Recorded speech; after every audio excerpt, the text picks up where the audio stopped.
everyone, Annie here from Stamp AnnieThing, and thanks for joining me. We're going to make this adorable 3-dimensional Egypt I Sphinx I Love You Slimline card with lots of dimension. So we're going to get started and we're going to begin coloring our cute little Pharaoh. This adorable stamp is available on our website, and we're going to begin with our 𝐒𝐬𝐴, and we're just going to quickly put in our darkest areas on our legs, arm, and neck. We always do our body first, so that is our 𝐒𝐬𝐴. And I am just laying down where I think the shadows are going to hit on him, and also do little indents on his knees. And that is how we're going to begin. Then we're going to go in with our 𝐒11, and basically you go over the exact lines that we already laid down with our 𝐒04, just to start getting the paper wet and to start getting the blends to blend out. So that is our 𝐒11, 𝐒11.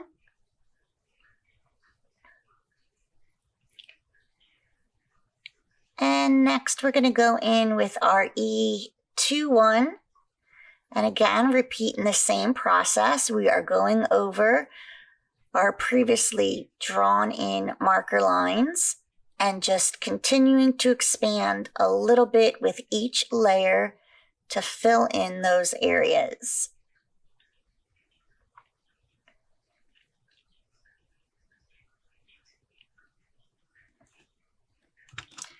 Now we'll take our 𝐒00.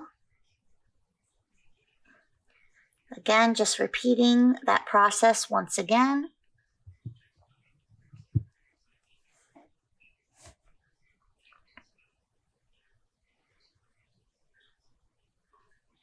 And then our final color layer in our skin is our 𝐒𝐿𝐿.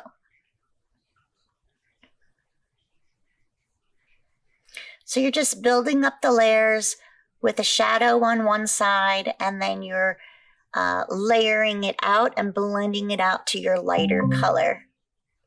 And that's all that you're doing. We always do 2 layers on our coloring because it's just the paper is then getting saturated with your ink. So then your second layer is going to go much more smoother, and your blend will be smoother and your colors more vibrant. So we're back with that 𝐒04. Second layer always goes quicker than your first layer because you already know where your colors are laid, because you're just following what you already did. There's our 𝐒21. I'm sorry, our 𝐒11, 𝐒11. Going over that 𝐒04 and just again extending it out a little bit. And this is all just very, very repetitive when we do our coloring. Now we have our 𝐒21.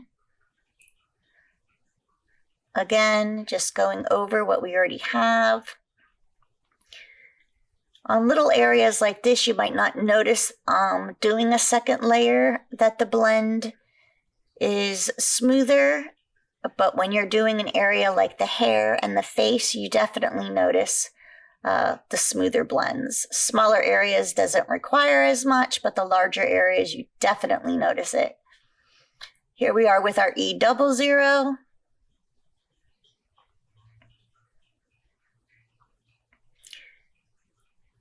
And now finally, grabbing our last layer for this is our 𝐒𝐿𝐿.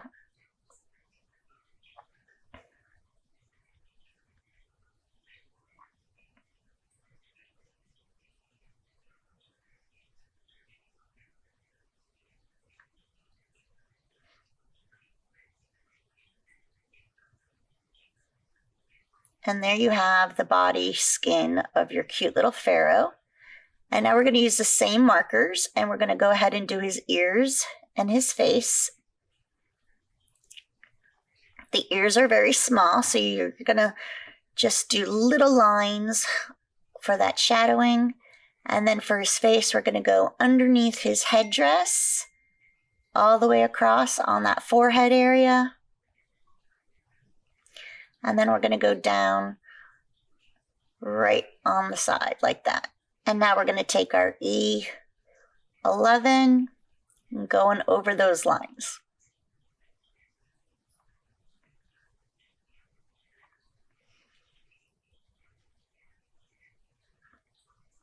And since your 𝐒04 is your darkest color, you always want to go over all of the layers with each time you add in a new marker, so you're blending all of them out, not just the last color you put down. Now our 𝐒21.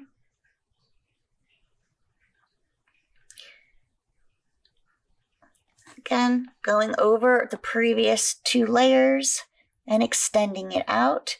And then I'm going to go down the sides of his face with my 𝐒21, and I like to connect it to where the side of his eye is drawn in with the black line from the stamp. Now my 𝐒00, going over those previously drawn layers, and now I am just going over and I'm making the circle around his eye so I can leave that white area. And now I'm doing the same thing on the other eye.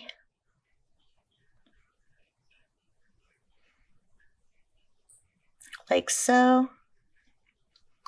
And now I'll go ahead and I'll blend out the part near his forehead.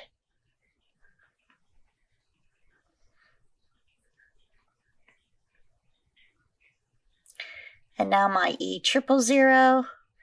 The ears at this point are almost completely done.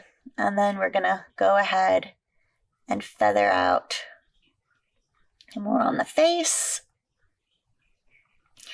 And if you are coloring along or doing this later while watching this video, you will see that the skin is a little blotchy, and that's because it's your first layer. And now we're going to go right back in again. And now your paper is going to be completely saturated on that skin. So all of these layers are just going to blend more beautifully because now that whole face has been covered with the ink. Now our 𝐒11. Again, just repeating what we've already done, but making sure you go over all the previous layers to get those blends to really work.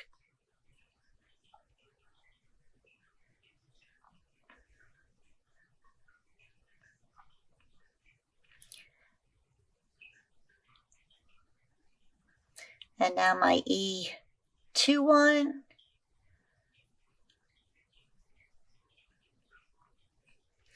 Again, all the way down the side, connecting that skin gap to where the eye is drawn.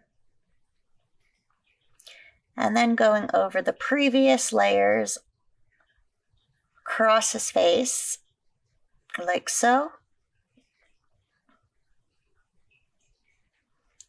Then my 𝐒00. And again, blending it out, going around the eye, leaving that white area for him.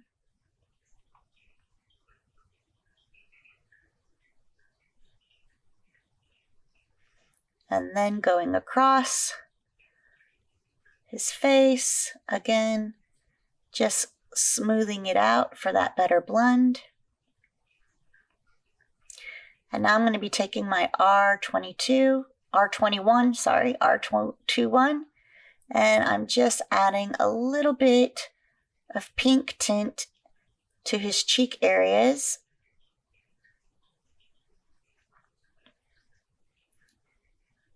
Just to give him some color.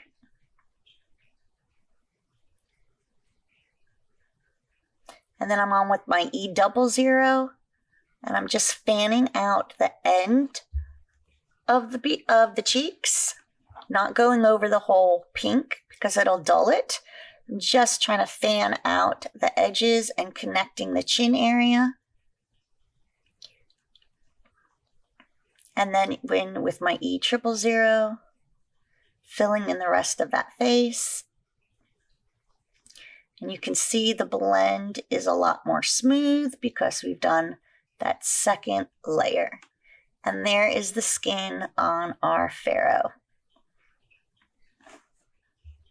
Okay, so now we're going to start in on doing his headdress.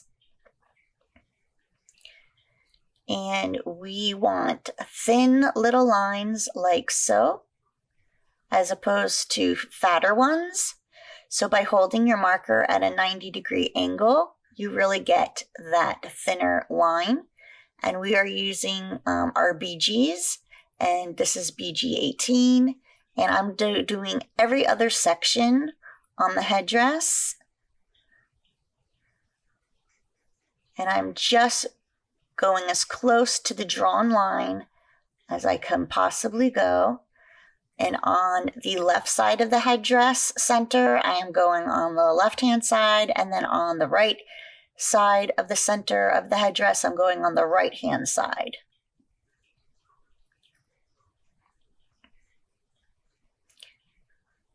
And now again, still at that 90-degree angle with our marker as much as we can to keep these lines thin.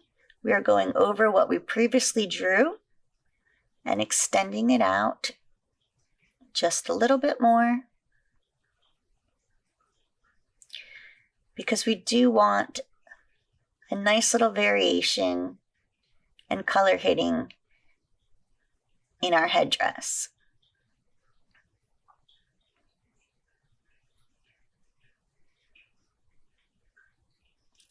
Now our BG 13, we're going in again.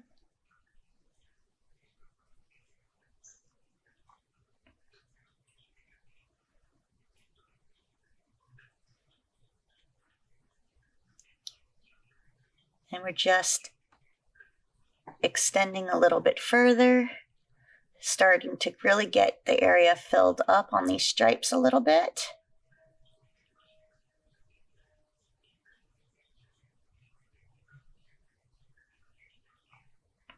Like so.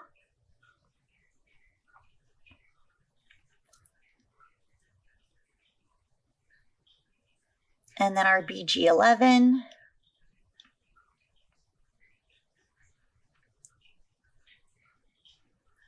And we are just getting that nice light to dark highlighting area in each of our stripes. So we're just now filling in the rest of that stripe, making sure the blend with this BG 11 to those other colors layered is nice and smooth.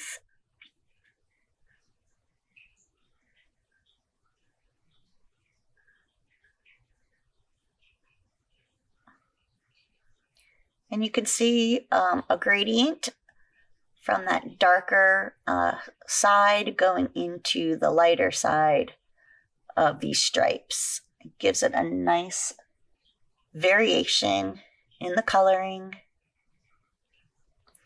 So it's just not flat with these teal stripes.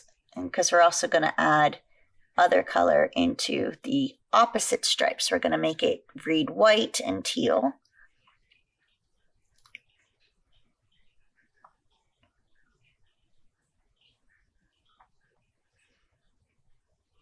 Okay, so that is our stripes on the across this headdress.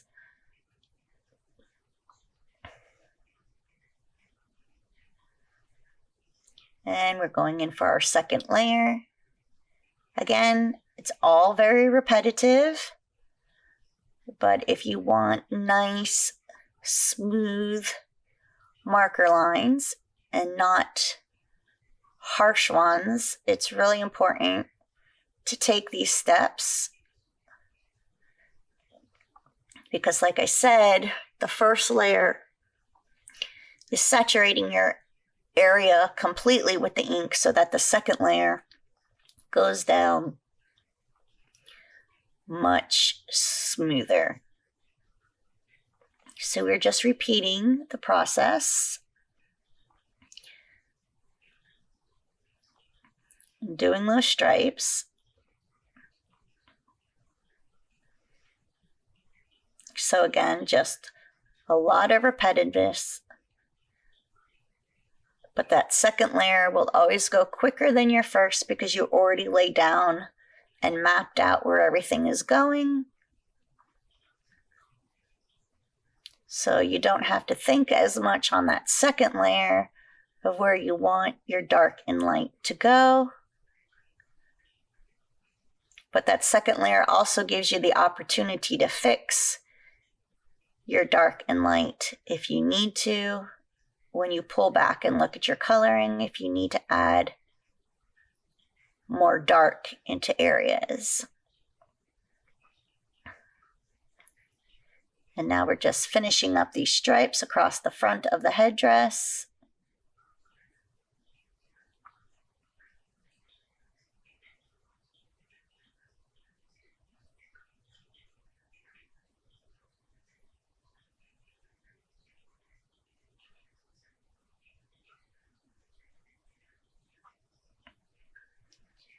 Again, just working out that blend.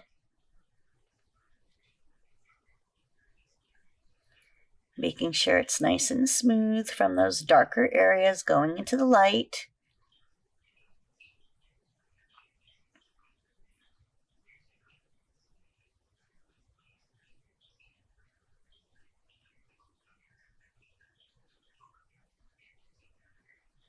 And you can see in the second layer that the colors are more vibrant than they were on that first go round.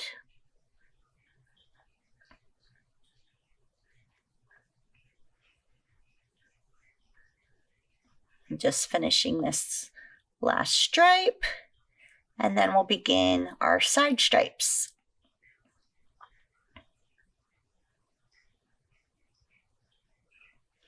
And the same markers, same technique, every other stripe. We are just going to hit the bottoms this time of every other stripe.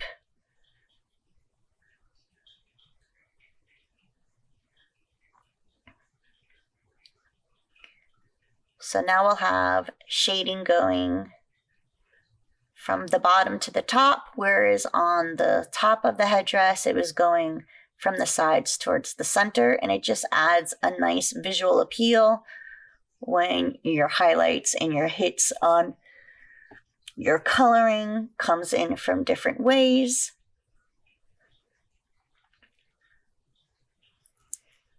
So we're just doing the exact same process with the exact same markers on these side little stripes.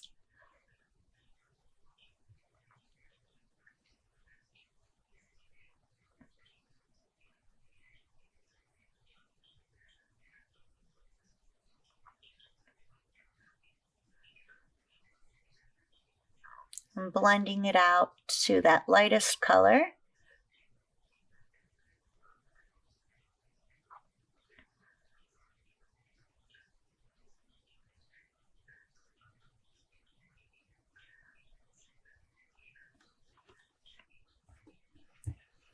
And getting these last ones on the side done.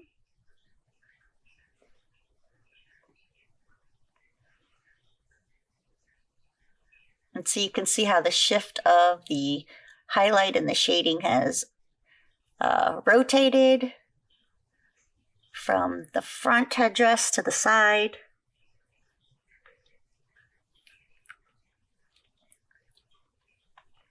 And now we're just putting in that second layer.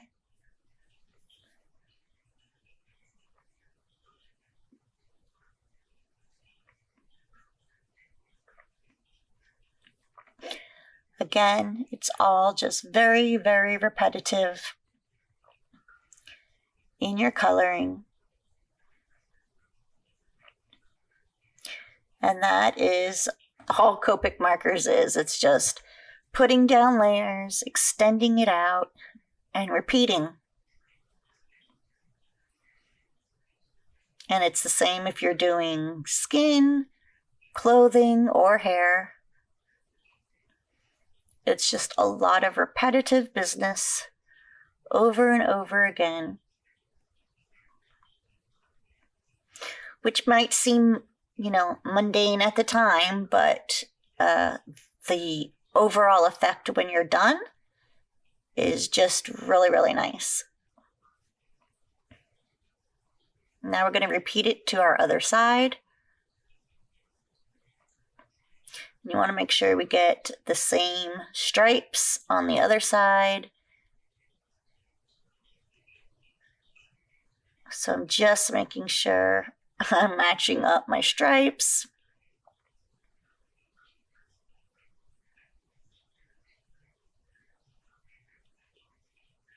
So I know which ones to color. And that's, yes, okay, we're just making sure we match them up. There we go. And then we're going to go ahead, put down our next color.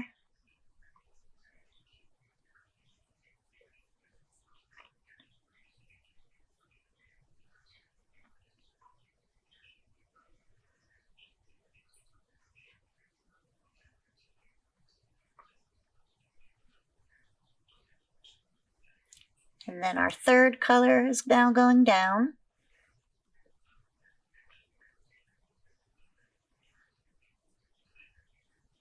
And now we will finish it with our final color for this first layer.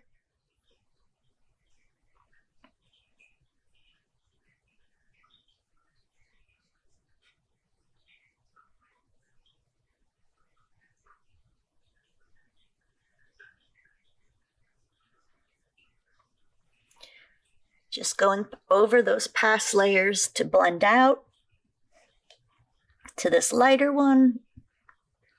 Making the transition as smooth as I can.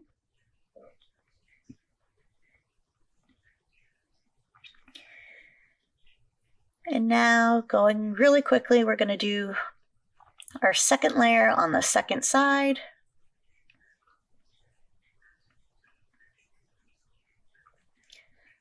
Again, the more you hold your marker perpendicular to your paper, the thinner a line you can get.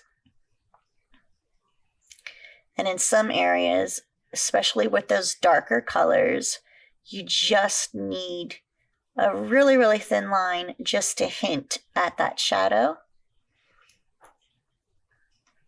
especially in small areas.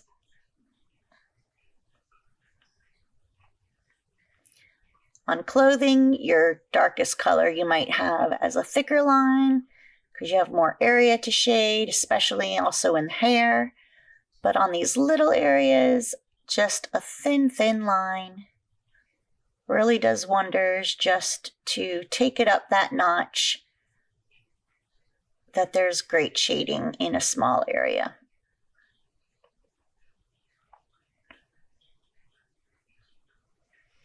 And now our final color on our final layer, just trying to get as smooth as that blend as you can, going over all the previous marker parts that you've already laid down,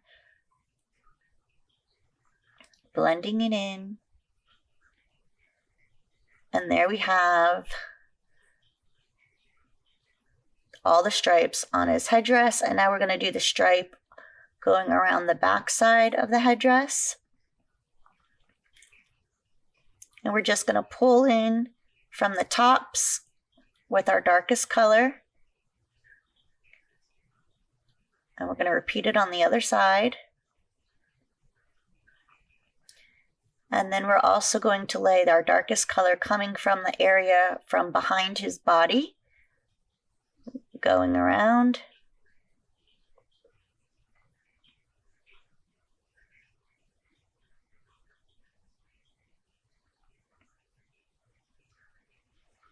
And then we're going to extend this color with our next layer.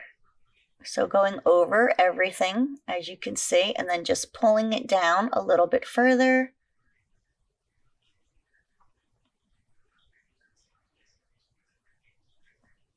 And that's all you need to do. Go over your previous layer and just pull it out a little bit further along.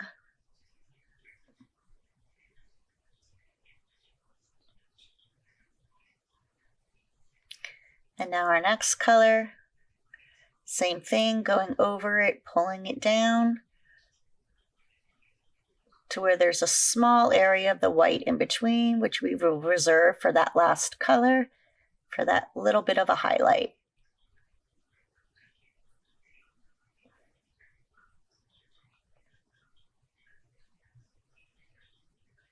And now that final color, just bridging it all together and blending it out.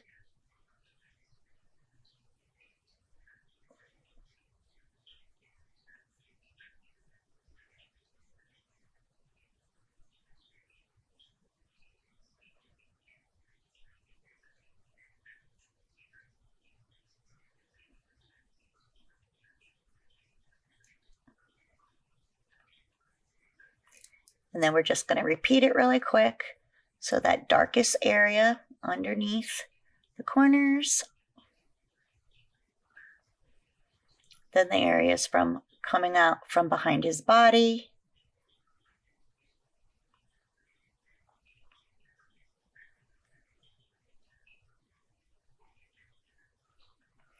our next color going over the previous, extending it a little bit further.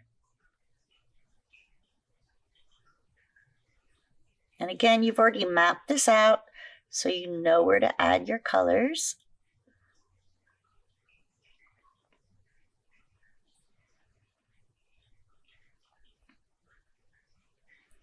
And just repeating the process all over one more time.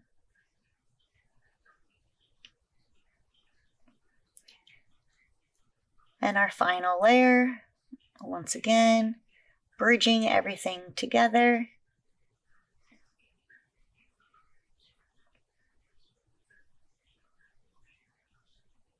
And now we have the trim on his headdress done. And now we want to go in and add, since we've got these markers out, a little bit of the detail for his clothing. I'm skipping the darkest color because there's such skinny lines.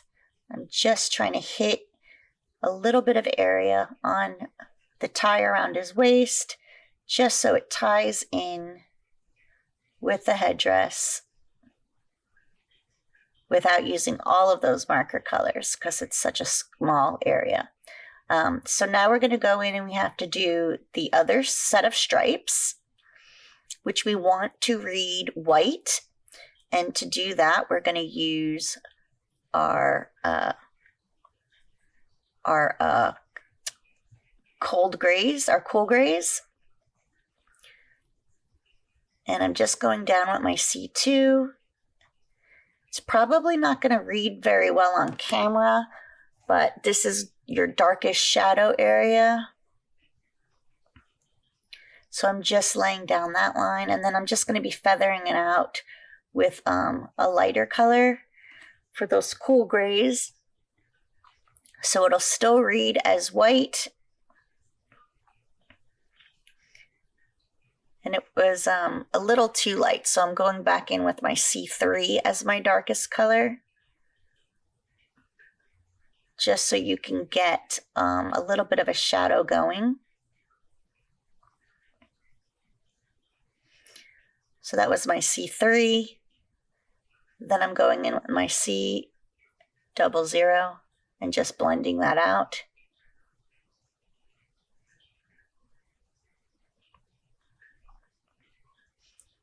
When you want something to read as white, you still need to add in shaded areas and then blend it into the white of your paper. This is a very, very small area, so I don't really get to blend into a ton of white here. So I'm just using the two colors of C3 and my 𝐶00 just to give the illusion of white stripes, but by adding this C3, it's darkening the edges.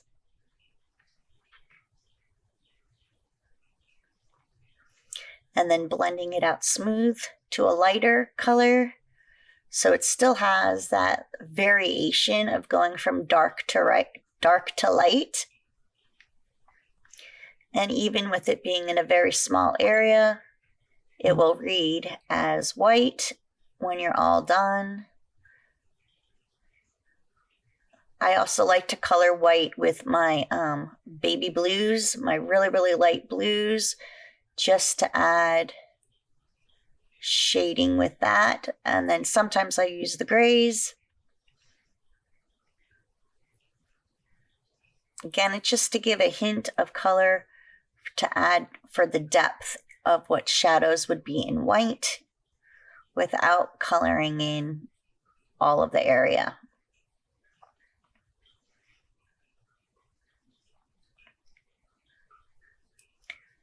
And so we're just repeating. Same thing like we did on our teal, but just with 2 markers. And blending it out into your white of your paper. And these again are such small areas, it's going to hit the whole thing.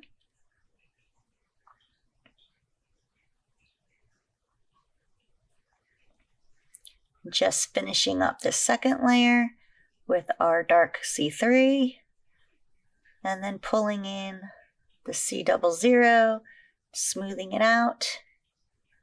And again, can't really see it as well on camera.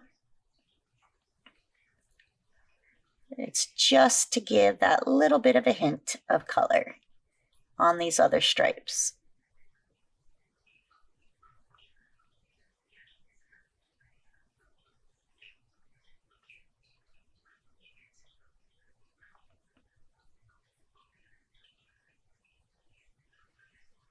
Now we're going to go and quickly do our other side, repeating those stripes. So just adding at a 90-degree angle that really thin line at the bottom of all of our stripes.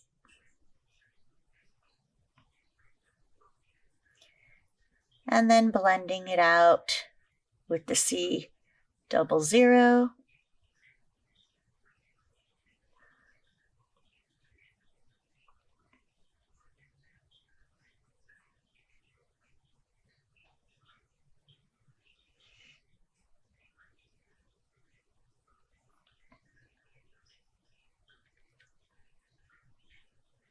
Just really working to get that C3 and 𝐶00 to blend together. And then that second layer. And then we're nearly done with all these stripes.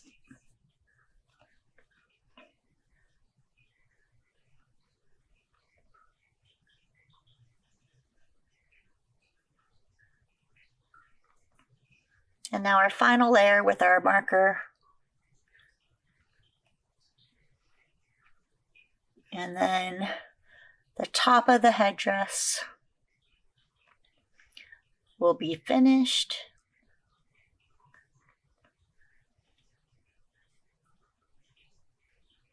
With all of these shaded stripes going vertical and horizontal.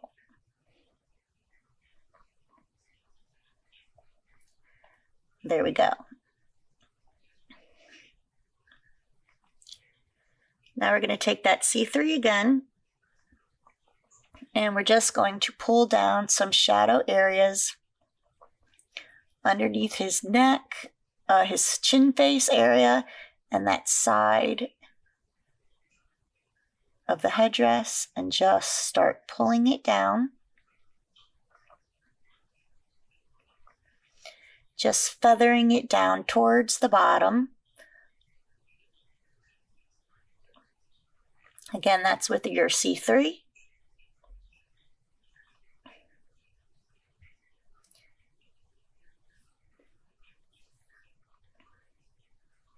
And then we're going to take our 𝐂𝐳𝐧𝐴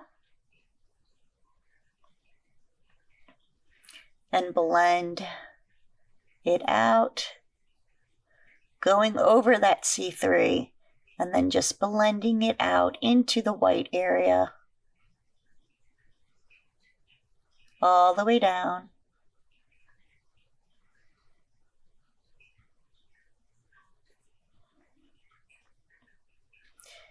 Because it's a larger area, I'm able to use my chisel tip just to blend it out better. And doing the other side, just using my brush nib to get it wet, and then I'll go back with my chisel tip. And you can see I didn't go all the way down to the bottom. I'm blending it into the white. So I'm actually just a little bit short or shy of going all the way down, because I'm blending that 𝐂𝐳𝐧𝐴 into the white so it reads the white.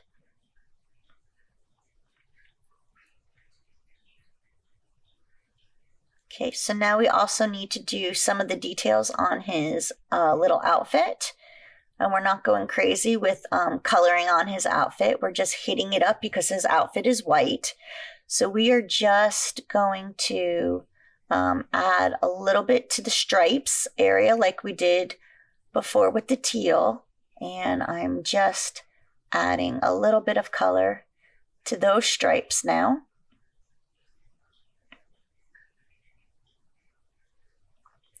And I'm not even going all the way through the whole entire stripe. I'm just adding a really thin line on the right-hand side of that C3, and then I'm blending out the C3 with the 𝐂𝐳𝐴, but I'm not going all the way to the edge. So it's kind of like how we did the underside of that headdress. I'm blending it into the white area, but without actually coloring all of the area in. So it's going into white, like so. And then for the pleaty areas of his dress skirt here, we are just going down and tracing the lines that are already drawn there with our C3, and then just going to be blending them out to give some shadows into those folds.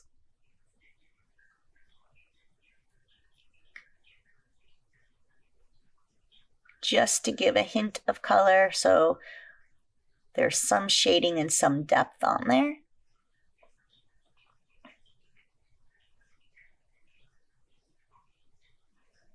And just hitting those dark areas where we think the shade would be, which would be underneath that tie and on those pleats. And then for his bodice area, it would be underneath his collar and down the side. And then we're just going to blend that out. And again, this is just so to give a hint of color on white without leaving it completely white. And we're just going to do the one layer so it's a light shade. Now we're going to do the golds, and I love doing golds. Golds are fun.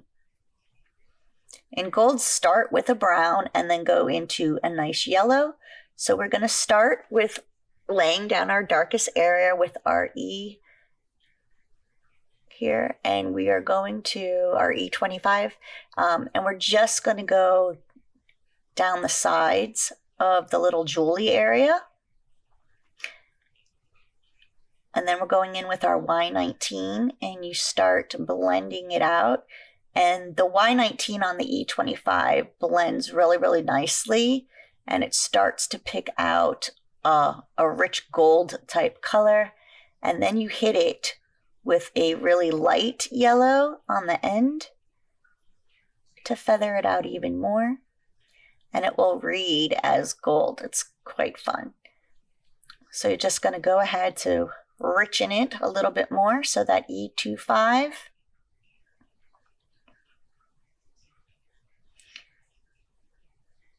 and then that 𝐲19, and then our lightest is a 𝐲21.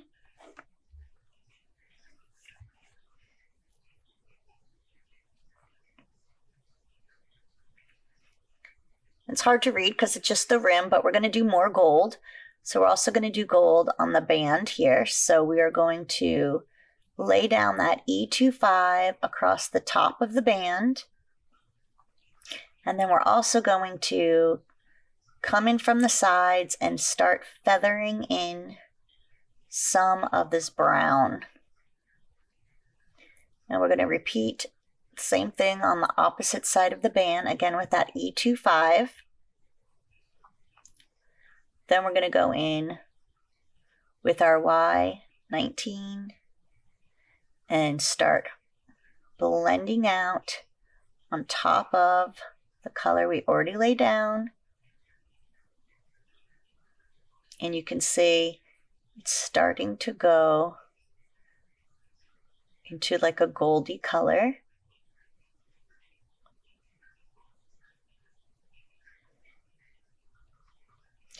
And then our lightest color, we're just going to blend everything more.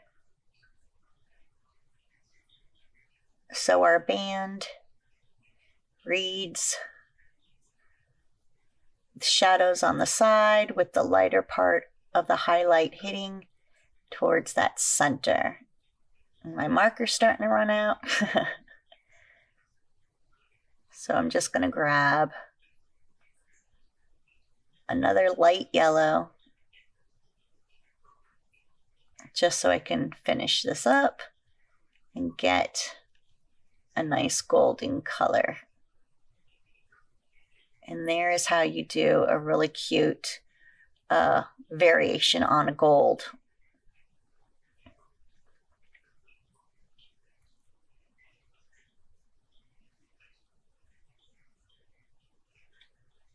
Okay, now so we're going to do the jewel really quick, and we're going to use some yellow reds in here.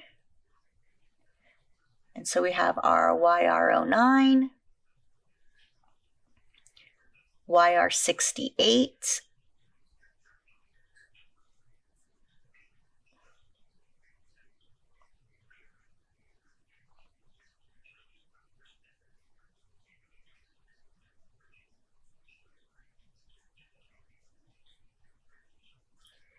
and then our YR15,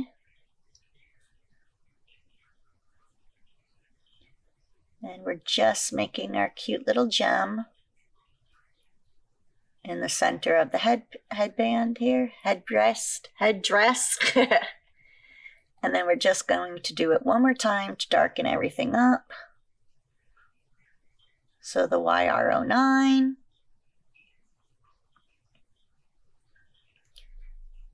YR68,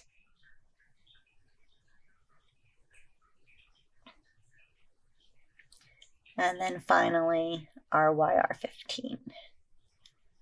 And now you have a cute little jewel on his headdress as well.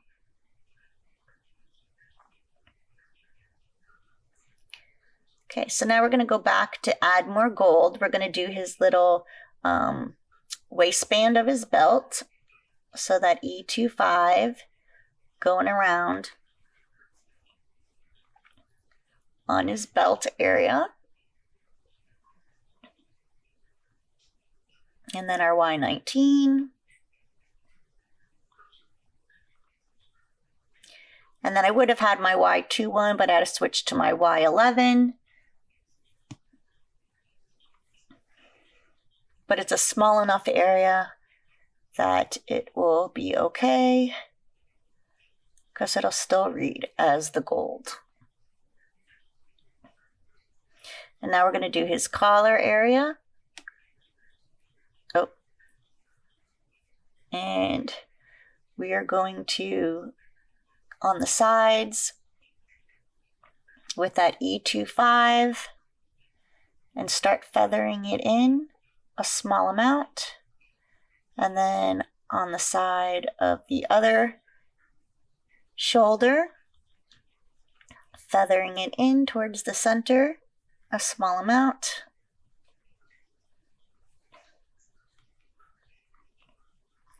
And then we're going to take that 𝐲19 and go over that 𝐒𝐿 so it starts melding together with the two colors and extending it further towards the center.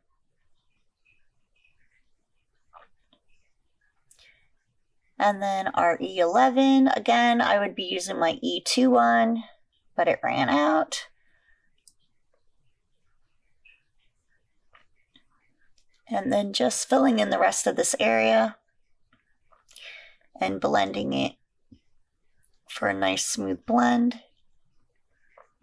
The 𝐒21 is a better choice, so if you have your 𝐒21, I would have stuck with that. Obviously, if mine, I have to refill it, but you have to make do with what happens when you're coloring, and sometimes your markers run out.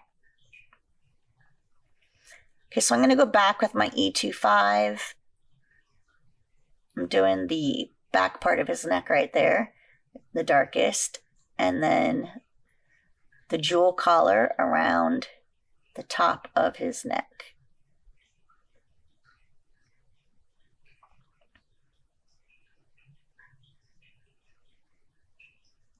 And now I'm going to go in and do the little second layer. And I'm going to feather my 𝐲19 out further this time because that 𝐲11 was a little bit too yellow for me. So I'm just trying to color adjust it as best as I can since I have to use this other marker.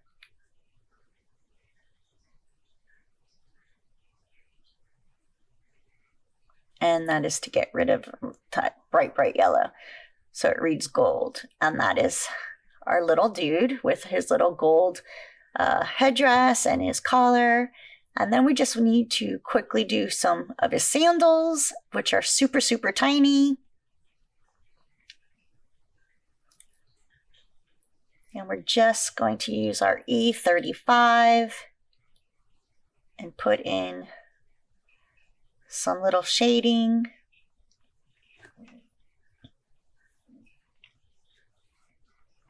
And then our 𝐒33, blending that out.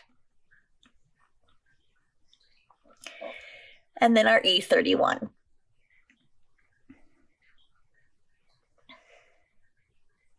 For his little sandals.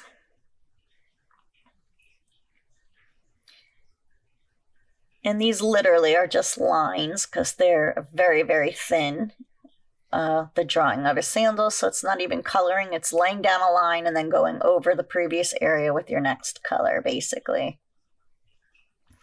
Just blending and smoothing.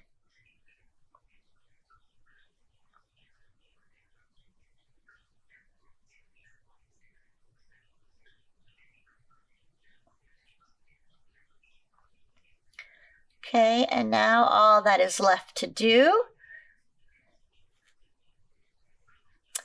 is his little tongue area on his mouth.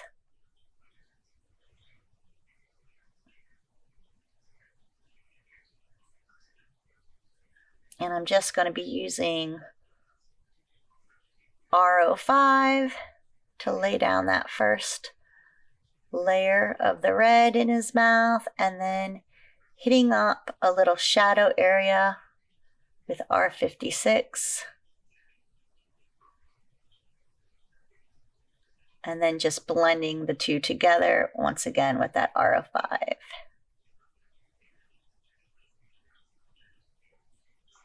And now our little guy is all colored and complete. And we can go ahead and start on the card. Okay, so for the card, we're going to need a piece of watercolor paper, 7.5 by 3.5, 7.5 by 2, and then 2 pieces that are 3 by 1, and you're going to score them at the 1 inch mark and then at the 1.5 inch mark. I'm using watercolor paper because I'm going to be ink blending with a lot of ink, and watercolor paper holds the ink really, really well, so you get a nice blend. I'm also going to be cutting out our matte die, our squiggle matte die, my pyramid builder dies, and then I'm going to be using from my Land of Oz set, the cloud and the hill die. And again, I'm going to be cutting all of those pieces also out from watercolor paper. Now for the cloud die and the hill die, what I need to keep into consideration is that it's 2 inches high. Okay, so I want to make sure when I cut into the side part, it stays at that 2-inch mark, because those are going to be the legs right there. So if I know that the height of the leg is the 1 inch, I just want to, before I die cut into my piece here, I just want to make a little bit of a mark so I know how far down I can go on my die cut top that I'm going to make. So I need the height of this to be no higher than 1 inch. So I'm just marking where that's going to be on both sides of my paper. Now I know that when I take my hill, I know how far down into the sides I can go, so my little tab will still be covered. And then on my larger piece, I'm going to be using this cloud cutout die. So I just, I'm going to be doing a repeat die cut on there. So I went ahead and now I am going to have all my pieces cut out, as you can see, with my watercolor paper. I have my hill die, I have my pyramid dies, and I have my squiggle wiggles and my little sun. So we're going to start ink blending. And I'm just going to grab some of my hybrid inks.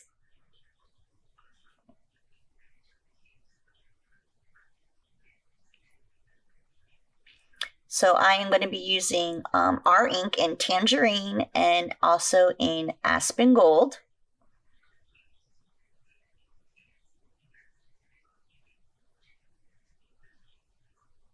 Just set those off to the side here. And I'm going to grab my brushes and I'm just going to start ink blending my watercolor dyed pieces.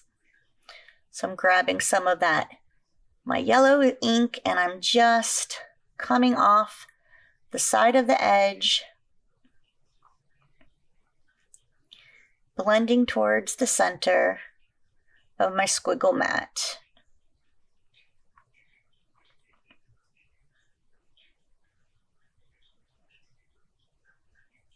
And I'm not putting down a lot of pressure. You can see I'm holding my brush on the handle. When I want it to get a little bit darker when I'm applying, I'll put my finger either on the neck of the brush or where that yellow dot is to apply more pressure. But here I'm just lightly adding. So I'm holding it loosely down at the bottom of my handle. And then I'm going to go in with my tangerine orange, and I just want to hit the edges of my page. Again, very lightly, just hitting those very outer edges with the orange, just to give it a very cool sunbursty type of effect for what will be behind my little Egyptian guy. And now we're going to do the same colors also on our little sun. So I'm just going to ink blend again in the yellow, which is our Aspen Gold. And you can be using any inks that you have. This is a hybrid ink, which is a cross between pigment and dye ink, and it just works without you having to think what kind of ink you need for your project, because it is a hybrid of the two. But if you have distressed inks or anything like that, those would also work really well on your paper. And again, the watercolor paper is what we use when we're doing a lot of ink blending, because it is meant to hold water for watercoloring, and the ink really saturates the paper here. So we just like to use that as opposed to regular thick cardstock. And again, I'm just hitting up those edges with that tangerine color to get a cute little vibrant sun. Okay, so we're going to put those aside.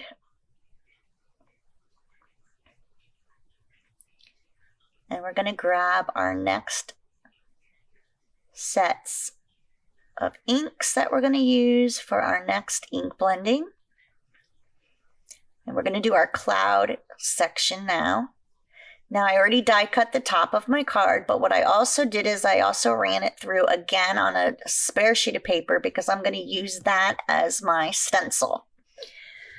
So I'm going to go get our next ink, which is our blue Clear Skies.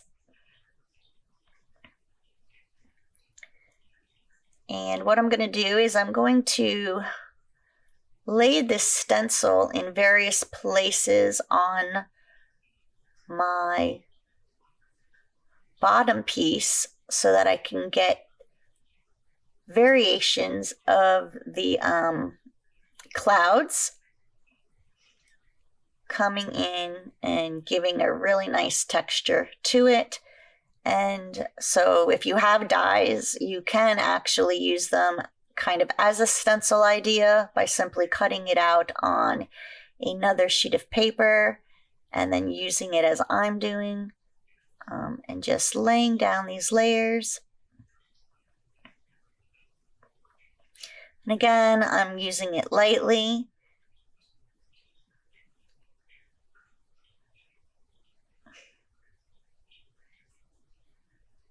Okay, now I'm going to reverse it so my clouds don't all line up exactly the same way each time. And I'm just overlapping it in areas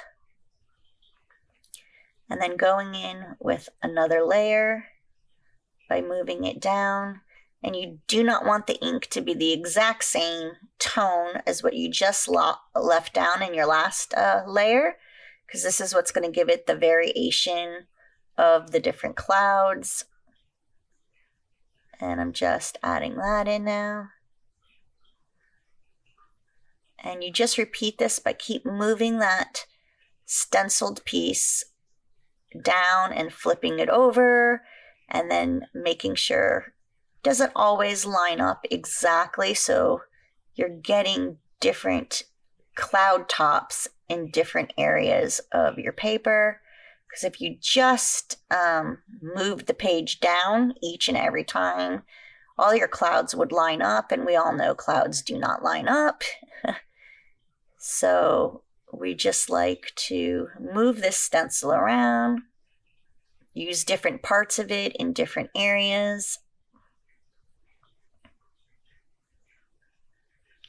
just to create the different look. And I love the technique because I feel it's almost like if you were doing a tie-dye shirt and you don't always know how it's going to look until the very end of the reveal. And that's always really kind of exciting because you never know what you're going to get, and you're never going to repeat it the same way twice. It's really, really a fun little technique. You can also add multiple colors to your clouds, so you get, because you know the sky isn't just one color.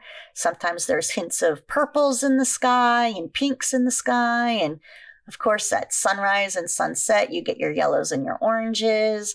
So it's also a lot of fun sometimes to add those other colors to the very, very tips in a very light layer to the outer parts of your cloud. But this is just a quick, fun technique to get a cute background onto card.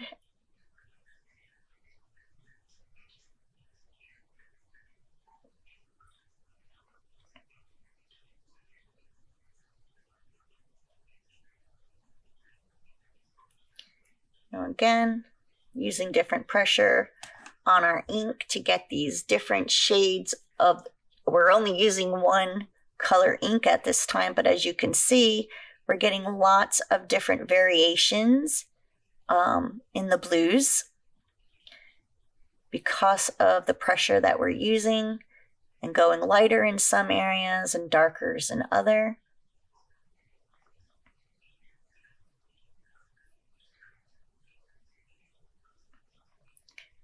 And then we're just going to do one more little section here at the bottom.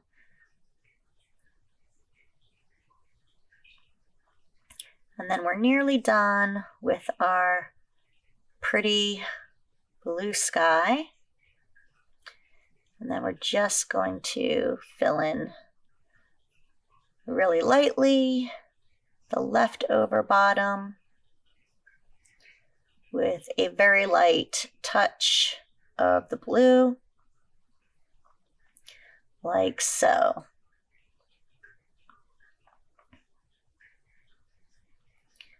And now you can see all the variations of our beautiful clouds up in the sky, all used with the same exact die cut that we made into a stencil. All right, so I'm going to put that aside for a moment, and now we are going to do our pyramid and our sand pieces. And for that, we are going to be using a couple of colors. We're going to be using birch, moonrock, and pecan, or birch, pecan, and then moonrock. So 2 shades of brown, a really light shade, and then a dark shade of brown, and then a gray.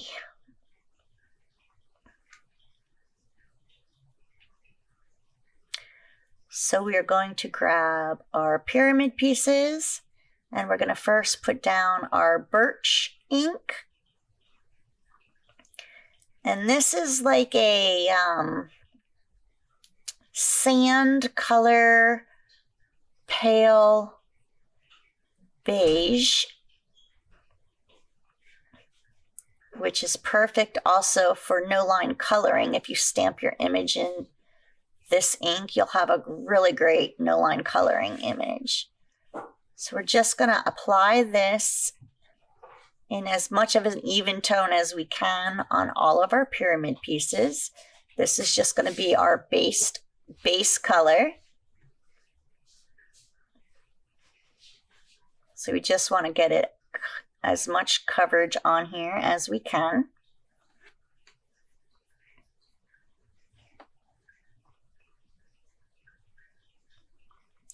And now our last triangle piece.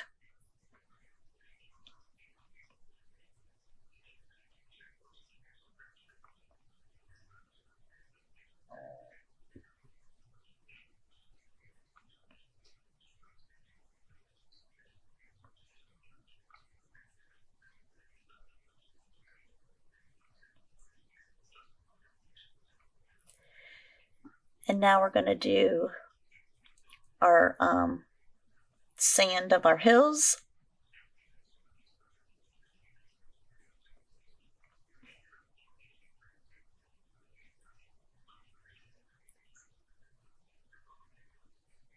We're just, again, putting as much coverage on here because we are going to add those other ink colors on there to build up a little scene with some shading.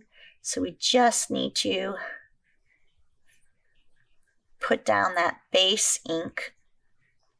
It doesn't even need to be necessarily a very, very smooth blend because this is going to be representing sand. So sand does have a lot of texture in it with hills in it. So you don't even have to worry if you're not the best blender, if you get some blotchy areas on here. And a lot of it gets covered up anyways with your next 2 layers. And it's the same thing though here. The more layers you add, the richer the color will be and the smoother the blend, just like with your Copic markers. Okay, so those are our light colored. Now we're going to go into our pecan color, and I am just going to be hitting up the one side of these pyramids with this darker color.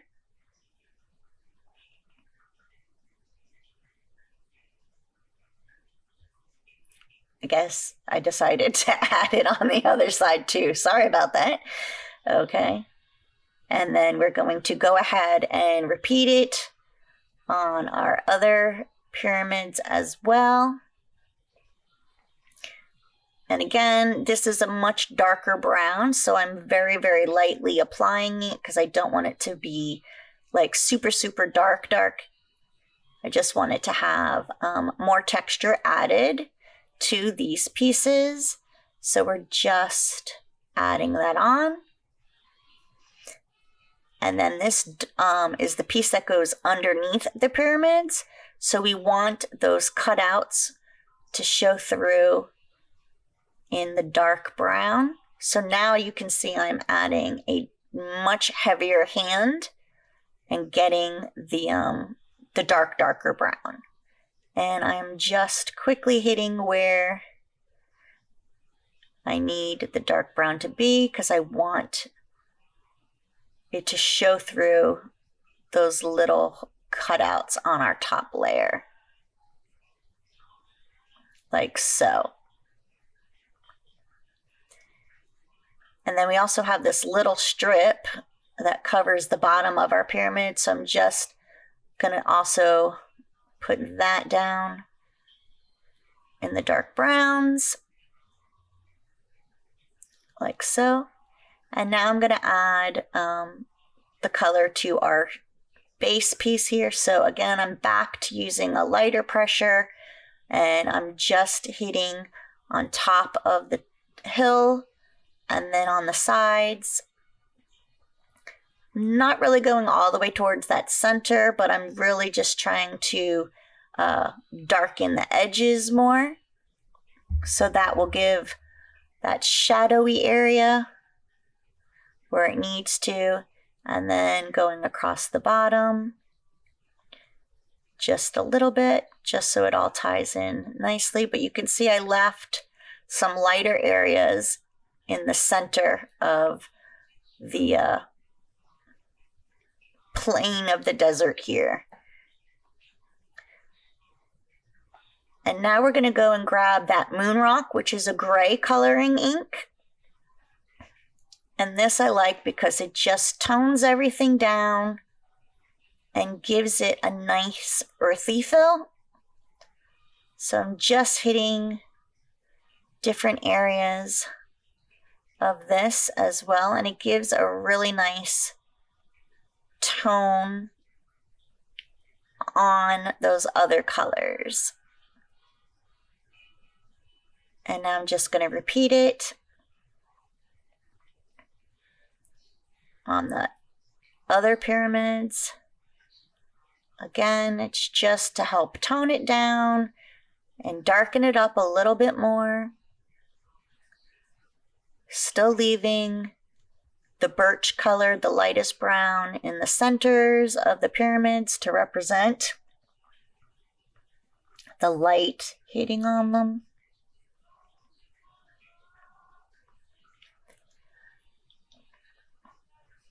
But it's a lot of fun to add more than one color when you're doing your ink blending to really get it to take on a new life of its own, basically, and give a lot of texture and just makes the appearance look completely different when you add multiple layers. And when the colors work really well together, you get some really, really nice variations in your project. Okay, and now this last piece here, again, I'm just going to be going over some of the edges, and this is going to create a look of, you know, the dips in sand and, you know, just tone it down to make it look more deserty. And when you add color on top of another color, it just really can change the value. Well, obviously, it's going to change the hue of the color, but your saturation is going to get down as well. And it just brings a whole new life to your project again, like I already stated. And I'm just going to be hitting up different areas. And now you can see it's got, you know, more depth to it because of the colors added. Okay, so now we are done with our ink blending. Okay, so now we're going to assemble our pyramids onto the base of our pyramid piece, like so. Just flip this over so I'm out of the ink way.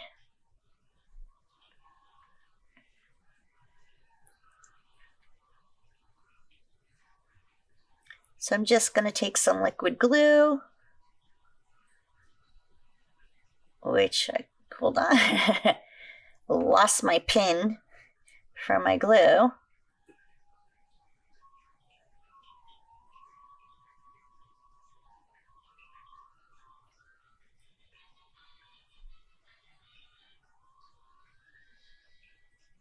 Okay, there we go. Now we got some glue coming.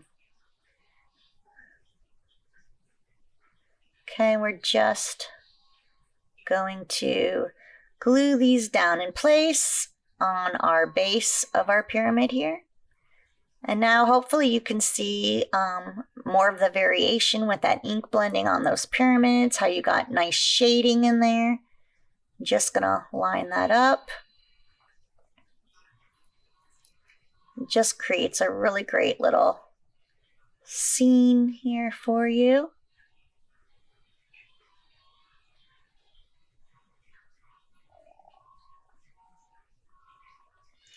And now we're putting down our second little pyramid.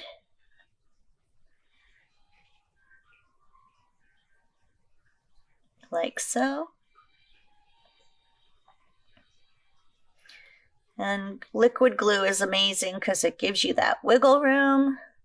And there's our next pyramid where we're going to put.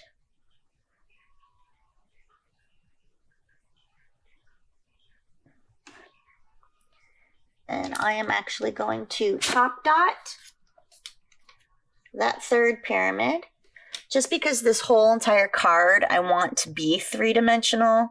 So I even want the pieces that are going to be in the background to have some dimension as well. So it's just not my front layer that's popping, but I even have a piece in the back that will pop as well. So we're just putting down some foam dots.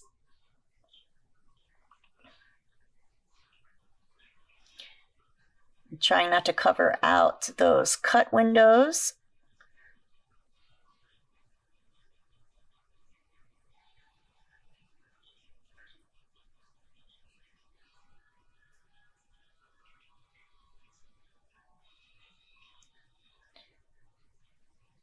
Just trying to cover as much of the surface as possible so I can get it to adhere really, really well to that back piece.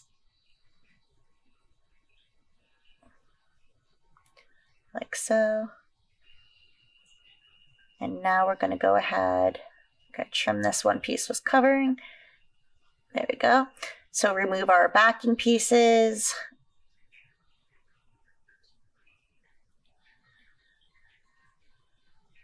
And we're going to go ahead and pop dot that right towards the center. So now even our pyramids have a little bit of a 3D action going on in the background, like so.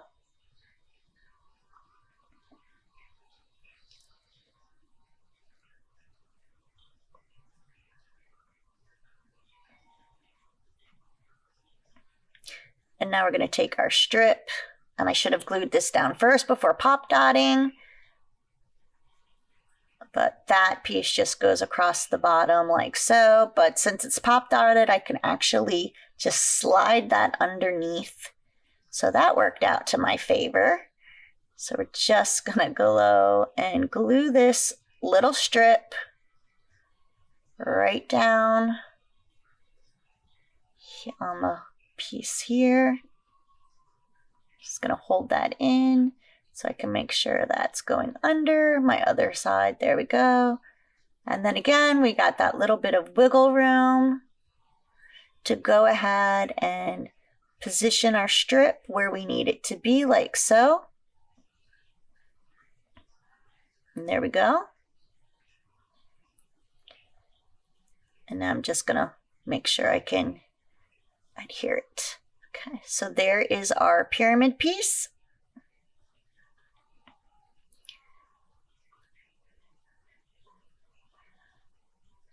Okay, just gonna put a clean sheet down here.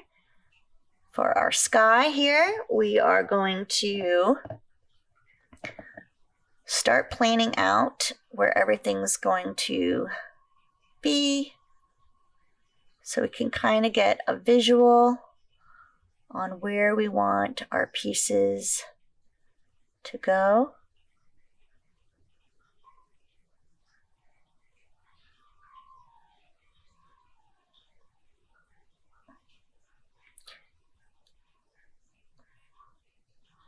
Just so you can sort of start planning where you want your pieces.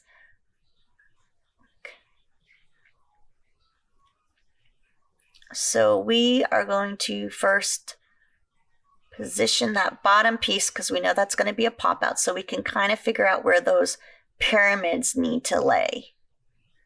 So I'm just going to remove that so I can glue down the pyramids in our background.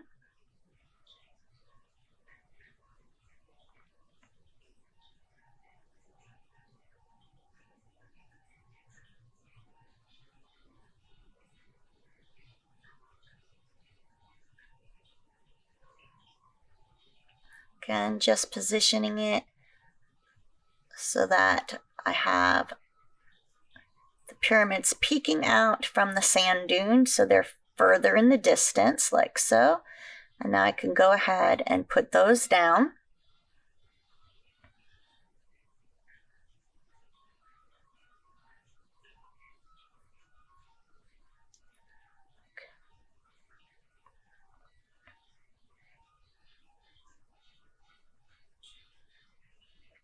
Okay, so now we're going to grab let's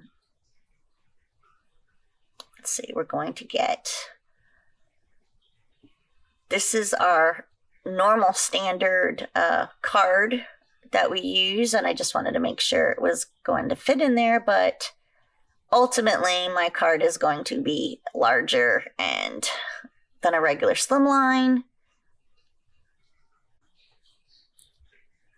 Okay, so I'm really just trying to get the feel and the layout of where I want everything to go.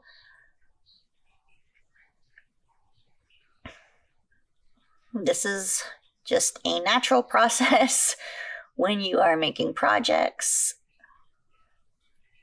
And I didn't want to cover all the pyramids, so I am ultimately going to have some parts hanging off the side of my card. So now my card is going to be larger than I originally wanted, but I want the pyramids to show, so that's a small price to pay. So I'm just going to turn this over and make a little marking so I know where I'm going to be putting my glue down. And I'm going to go ahead and add that glue at this time. And then position this piece back into place. And this is just I just wing my cards. I never know what's going to happen. I have in my head one way, and then when I start laying it out, sometimes everything changes, and that is okay. All right, so now you have those two little pieces that were the 3" by 1". and you're going to score it at the marks I said, I believe 1.5 inch and 1.5 inch. And you're going to have a leg, one shorter side and one longer side. And that shorter side is what's going to get glued into the corner of your card, and then the longer side is going to go on the top. So we're going to go ahead and take that smaller tabbed area, and we're going to just line it up into the corner, and we're going to flush it on the bottom and the side of our bottom base piece. And just make sure it's flushed.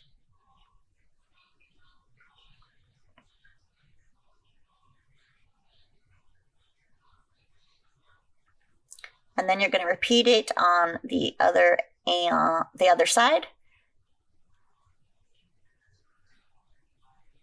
And I actually lost my other piece, so I have to quickly go and cut another one, and I do that for you guys off camera really quick. Or I guess I didn't do it off camera. See, this is what happens when you shoot your video and days later you go ahead and do your voiceover. You forget what you did. All right, so I am cutting it down the 3 inch by 1 inch, getting that little tab area, and then I'm going to be scoring it at the 1.5 inch mark, and then at the 1/2 inch mark. So there is my scores.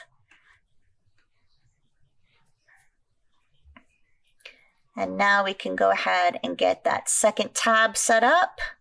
So just going there again, your short side is what you're going to glue to the bottom edge and side of your front of your card.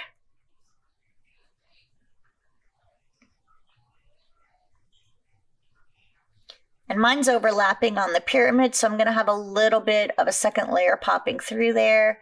I could have trimmed it down, but I just didn't. And we're just going to go ahead and glue this again into the bottom side of this part of your base. And I'm just going to press it in really well because I do have that little bit of extra bulk from where that pyramid piece is. So I'm just going to make sure I adhere it really well. And so now what you'll have, it'll look like two little legs coming out the front of your card, like so. And then this is going to attach to the tops of them.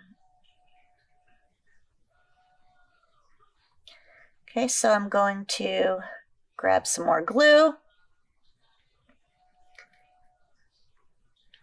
And then I'm going to take the front part and have that flush to it as well.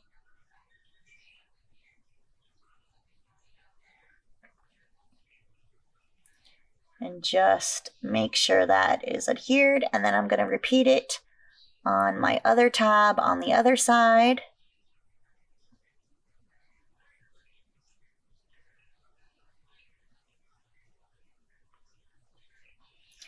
Just lining up the sides and the bottom like so.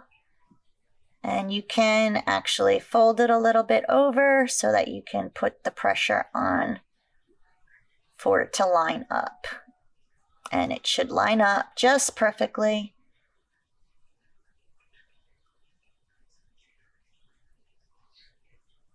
Like so. And now you have like a false bridge in the front of your card for the dimension, and when it folds over, it'll be flat to fit into a card envelope.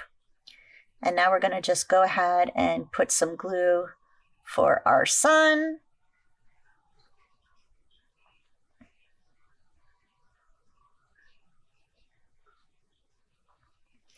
Just tuck that like so onto the back.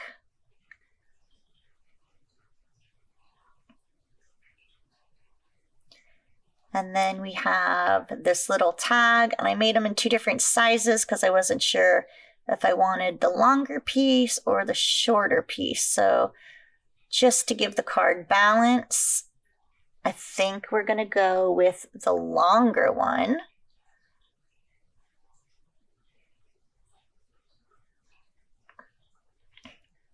So our little guy is going to go there. I'm just going to glue his feet, his legs, where it's on the sand dune, because the top of him is going to be hanging over on the 3-dimensional part.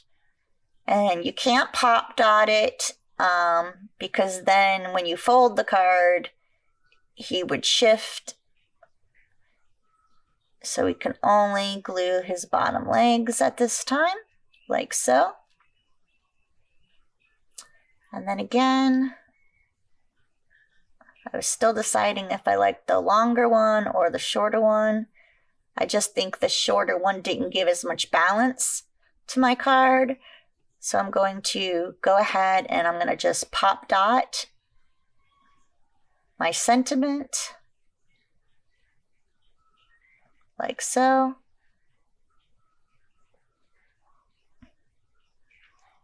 And I'm going to go ahead and add that to the front of my card.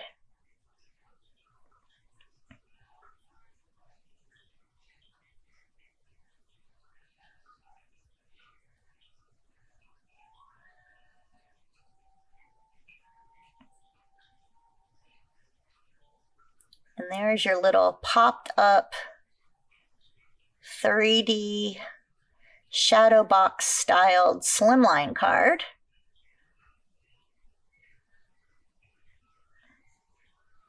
I did realize the center of my card, it bowed a little bit as well. So what I'm going to end up doing is I'm going to create one more leg like we did on the side pieces, because see how it makes a U shape? It's not really stable in the center. So I made one extra leg that I'm going to go ahead and ultimately glue into the center to give it a little bit more stability. And this is where on these little tab areas, you really want to use your really sturdy cardstock, or if you have chipboard, that would be even better because it will really, really help strengthen your card. I'm just lining it up to the bottoms, and I'm just gluing in, and it's also going to have that little bit of a bend to it, so it will help by using the same dimensions that we used on our other legs. It will fold flat when it goes in the card, and then it will pop when you open it. So you don't have to worry about that third leg not working either. And now we have our third leg in the center, and now it's not bowed out. And it's more stable, and there is our cute little 3D project. And here it is completed, and I really hope that you enjoyed this project with me. Again, it's like a Shadowbox pop-up Slimline card. Thank you for joining me. Have a great day. Bye.